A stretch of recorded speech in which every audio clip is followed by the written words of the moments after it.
This is my fifth time here. Fifth? Oh, wow, great. I guess I just didn't recognize you. And your name is? My name is Bob Beatty. Well, Bob, what brought you today? Actually found out about it through Henry Brand and Robin Kelly. Uh-huh.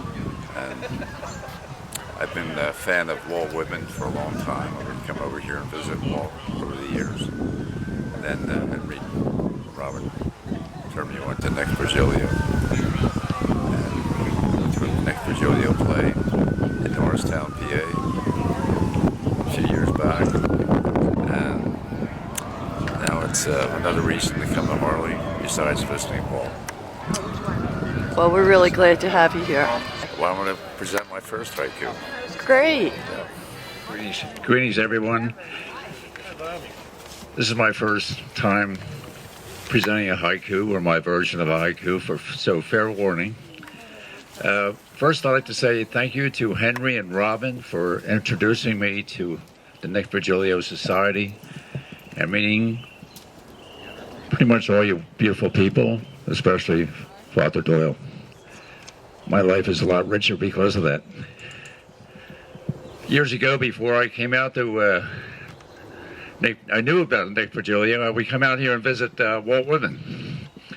Walt Whitman had written a poem about compost, a field, an endeavor that I spent a good part of my life, my professional life, working on. And the poem part that goes is, "Behold this compost, behold it well. It grows such sweet things from such corruptions." And we think about today's politics, that could be somewhat true. Anyway, years ago I had done composting in Berkeley, California. And a fellow that had worked with me named Dan Hathaway, who now lives on a ranch in the high mountains of Nevada, he one of his visits back to Philadelphia, he gave me a tractor part that he had reconditioned, repurposed into a bird. So on that, I'd just say this: tractor parts recycled, in flight above the soil, peering at garden below. Tractor parts recycled, in flight above the soil, peering at garden below. Thank you. I came to find his haiku on a cross-country road trip, actually. I read his work in the desert, and believe it or not, I was very inspired in the desert. I wrote about what was around me, and I just fell in love with the craft. I write every day, and I thoroughly enjoy the art of it. My husband doesn't quite understand it, but I do, and I guess that's all that counts. So, would you like to hear a few? Yes, that would be lovely. Okay. This is my big old journal. I keep it with me all the time because they always just pop into my head. Okay. Deft fingers swing, frolic with silent language, her kicking belly.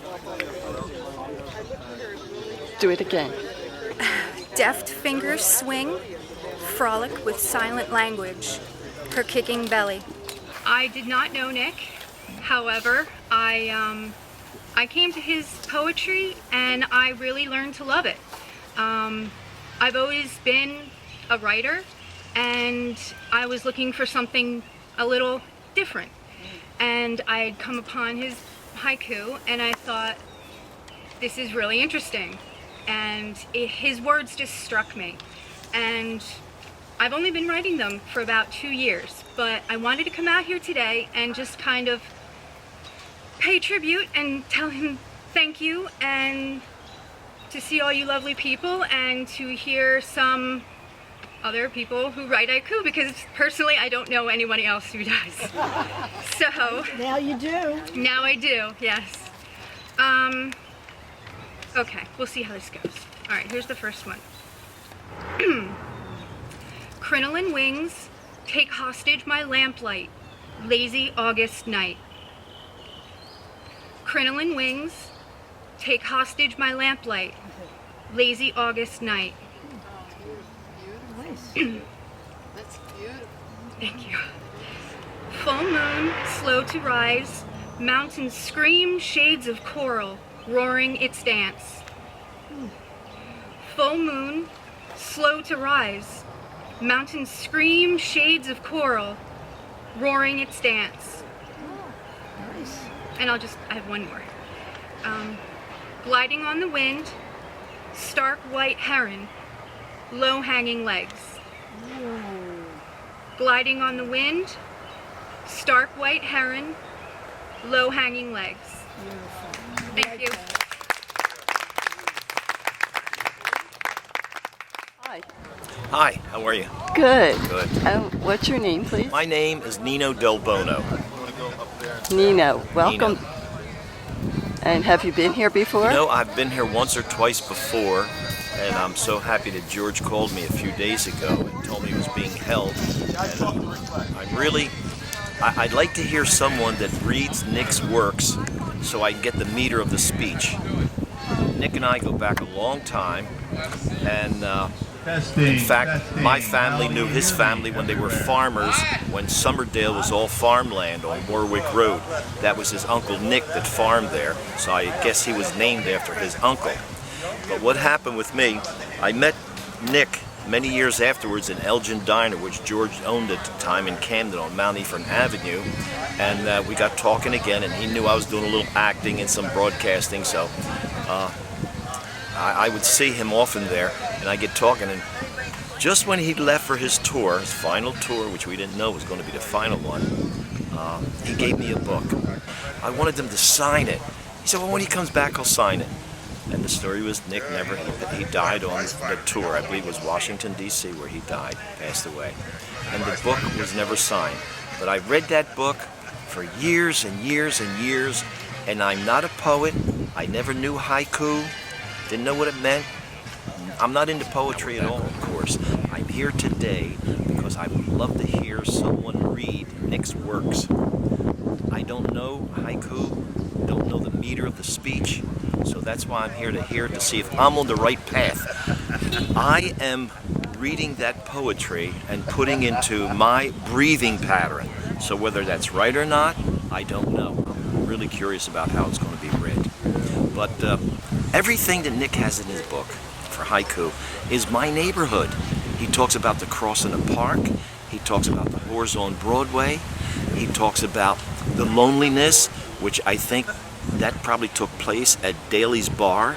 He talks about the loneliness of Thanksgiving alone when he was, I imagine, at Elgin Diner, and it really got me. It goes like this.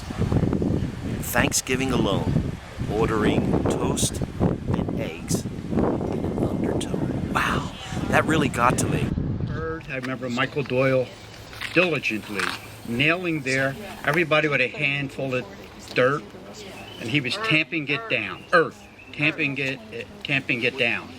But what I distinctly remember, Tony was in the Air Force, and so what he had was a flag ceremony, and there was these two young ramrod straight, perfectly creased Air Force airmen who did the ceremony. And we had all the chairs out here in a row, and they were in front of us. And the flag was already folded triangularly and tucked in. So the ceremony would be for them to unfurl it and then tuck it back in, and I think they presented it to George. And it was very mesmerizing to see that. And they were spaced so far apart, looking each other in the eyes as they did it. So they unfolded the flag all the way out, they fluffed it up, and then they went through the process of refolding it. And they refolded it, and they started the bends, going back, forth, back, forth. And about 2/3 of the way, one cadet, or they probably both realized it, that he started, the man on this end started to fold the wrong way. So when it reached the end, it was not going to be able to be tucked in. And they never missed a beat. What they did was repeated it. He walked backwards, they unfolded it, and then correctly folded it up, tucked it in, and presented it to George. So I wrote a haiku in honor of Tony for that, and it is, Tony's flag ceremony, repeat it 2 times like a haiku. Tony's flag ceremony, repeat it 2 times like a haiku. That's great.